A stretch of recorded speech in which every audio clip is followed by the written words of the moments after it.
Welcome back to On the Hook. I'm Dylan, and today we're cooking with Mahi. Hi, I'm Dylan Foster, and I love seafood.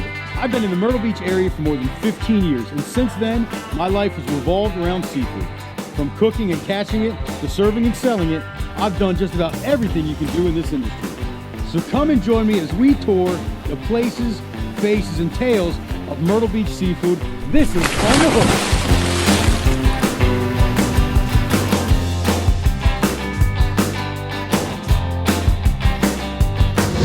Mahi. The fish so nice, they named it twice. This fish lives here locally in the Carolinas, but also up and down the eastern seaboard, and particularly in the Caribbean. Well, let's talk a little bit about Mahi and what makes it so great. So Mahi, it's beautiful. This fish, when they catch them in the water, first off, this fish was caught by Captain Marcus and his son Marcus Jr. Make sure you like and subscribe our videos. You can check out our videos with those guys out on the boat, on the water. They're great. But Mahi, when they catch them, the colors are way more vibrant than this. They call it lit up. And when I say lit up, I mean these fish almost glow. Neon greens and blues. Really, really beautiful fish right out of the water. And this has still got a lot of its beautiful color because this fish came out of the water yesterday. That's how fresh. Like always, let's check the freshness. Take a look at the eyes, nice clear, see-through eyes, not cloudy and not... When they catch them, the colors are way more vibrant than this. They call it lit up. And when I say lit up, I mean these fish almost glow. Neon greens and blues. Really, really beautiful fish right out of the water. And this has still got a lot of its beautiful color because this fish came out of the water yesterday. That's how fresh. Like always, let's check the freshness. Take a look at the eyes, nice clear, see-through eyes, not cloudy and not sunken in. You peek at the gills, check that out. Those bright red, beautiful gills. That's how you know that this is a fresh fish. So Mahi actually means very strong in Hawaiian. That's where the name came from. And this is actually one of the fastest fish in the ocean. They can swim up to about 57, 58 miles an hour, which is pretty darn fast in the water. And also it's one of the fastest growing fish that we have in the ocean. This right here is about 18 pounds. They get from anywhere from 15 to about 30 pounds on average, but I've seen them up to about 50 pounds. So this isn't even that big of a fish, even though it looks like it. And actually Mahi, you can tell the male or the female very easily, and I'll show you that right now. You see the head on this Mahi? It's nice and square here on the front. They've got a nice flat nose and it goes right over top this big head. This is a male.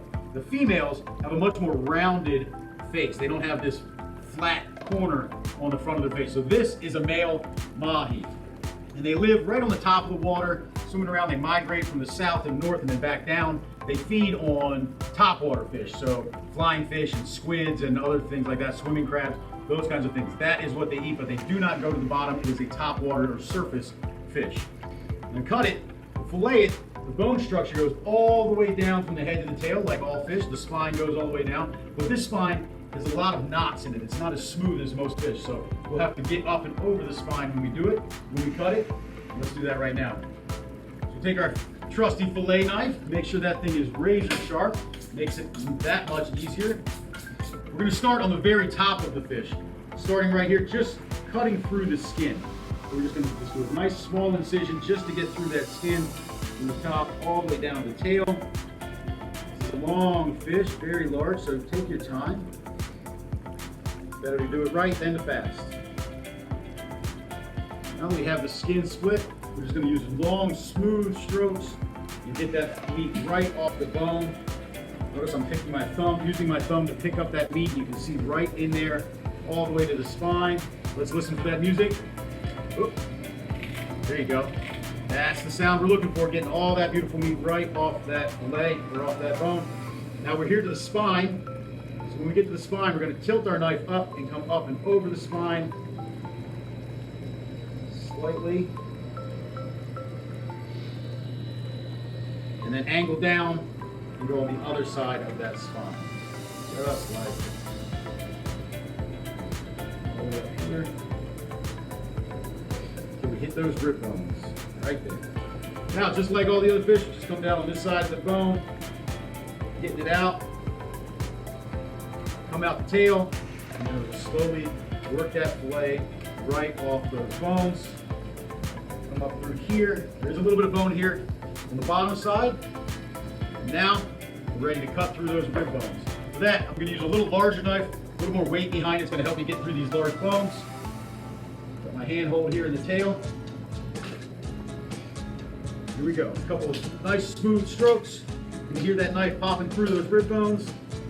Keep that blade angled down so you're not going to cut into the meat. There we go. One little tough bugger. Ah, there we go. Now that that's off, let's flip it to the other side. Rinse and repeat. From this side, take a look at that. Ah, beautiful color. See the bright red? That's how you can tell it's really fresh. Is that blood through the meat? The bloodline hasn't had a chance to oxidize, so it's really bright, really fresh. That's a good sign. Now, to get the fillet off, there's actually a lot of meat right up in here, so make sure you're getting that meat out. So there's a bone here. You can feel your fingers with your fingers, the bone. You're gonna bring your knife down in here and clean that head meat right off the top. And that chunk of meat is just like that grouper cheek that we talked about on one of the last videos. If you didn't check that out, make sure you go back and see it. Very cool stuff. But that meat there is very soft and delicate, almost like that grouper cheek that we cut in a previous show. That is some of the best meat on the fish, in this guy's opinion. So we have the collar here. You can see the bone there from the collar that operates this fin. Bring our knife down underneath that. Get that meat right out of the top. There we go. And then right down through the side. And another bone, little bone, left one. Come in here. And there we go. There we go. I'm in some trouble. So there you go. One beautiful mahi fillet. A little bit of that blood off. That's side number one. Now let's flip it over and get side number two. Just like we did on the first one, it's a big fish. Imagine how hard it is to cut a 50-pounder. This is only 18 pounds. So again, feel the line with the bone, feel the bone line with your thumb there. Bring that knife in here and get all of that delicious meat off the top of the skull. Coming down through here, there's the collar again. Down through the collar, connect the dots. Make sure we don't have any bones holding us up. And right out here through the belly. Just a little more, there we go. Here's fillet number two. Another beautiful mahi fillet, ready to be cleaned. The carcass, we'll just toss it away. That makes great crab bait or pinfish bait. So if you have it here, you happen to be by the water, maybe you have a dock with a crab trap, lucky you. Cut this up, break it into pieces, and throw this into a crab trap, and have yourself a great lunch. With a fish this long, you have to be very careful when you're filleting it that you don't make a lot of mistakes and miss that meat. Just take your time, don't rush. It's better to be accurate than to be fast. With my longer knife here, we'll start here at the tail. I like to cut a little notch and then bring my knife down in an angle motion like that. Just slowly start working this fillet right off of that.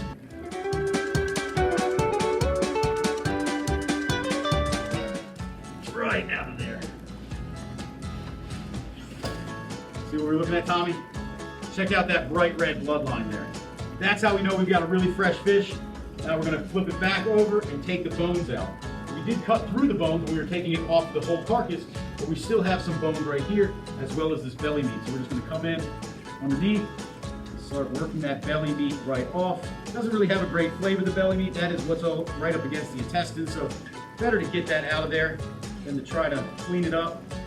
And once we have all the rib bones out, they do have some bones here in the center called pin bones. So we're going to bring our knife down on the left side of these pin bones, as close to them as you possibly can get, freeing them, flip that up, and do the exact same thing on this side. Trying to leave as much of the meat on there as possible. Nice clean fillet, no bones, all the bones are here. This also makes really good crab bait. And there you go, one skinned and boned mahi fillet, ready for the flavor. Now we have one fillet completely skinned and deboned, and next we're gonna do the exact same thing we did to this one, to this second fillet. In the comments, make sure you let us know what your favorite fishing story was, even if it's a little fisherman story. Let us know. We'd love to hear about your recent or your best fishing experience or your biggest catch. And maybe you've even been lucky enough to catch one of these mahi out in the ocean. If you have, make sure you let us know. We'd love to hear your story. Just like the first time, I'm going to take this, make me a little notch, rotate that knife, and start working the skin right off of this fillet. Keeping that knife at a downward angle. All that meat, as much as possible, off that fillet. Nice long smooth strokes. Right out to the head. There we go. And there you go. One nice mahi skin. You know, it's just bike week down here in the Grand Strand. You can make yourself some mahi chaps maybe with that. I don't know, I have to check with the wife and see what she thinks of that. Now we'll take the bones out of this side just like we did the other one. Grab our small fillet knife right underneath these rib bones here. Bringing that belly meat, or that belly flap out all the way. Flip it up. Let's get these fin bones out first. Right down here on this side, the right side of these fin bones. You can see them as I'm cutting them out there. Right down the middle. The mahi's great because it kind of gives you a roadmap where the bones are. See, it has this nice line down the middle, and that's where the bones are. It also makes it a nice kind of cut on the lines, or cut on the dotted lines. I have toddlers, that's how my brain thinks. So you can split this fillet down into two loins, the top and the bottom loin. It makes it really easy and nice to portion. Just cut this down. Get those bones right out. And there you go. Another mahi rib cage with the pin bones. More crab bait for the trap. There we go. Beautiful, skinless, boneless mahi fillet. Right out of the ocean, ready for your table here in South Carolina. Make sure you join us next time on the Hook, where we take this mahi fillet and turn it into a really delicious taco with some pineapple, red pepper, red onion, salsa with a little cilantro, lime, crema on top. Join us next time on the Hook. I'm Dylan. Make sure you like and subscribe to check out all our other great videos where we check out the places, faces, and tales of your Myrtle Beach seafood. See ya. Beach easy.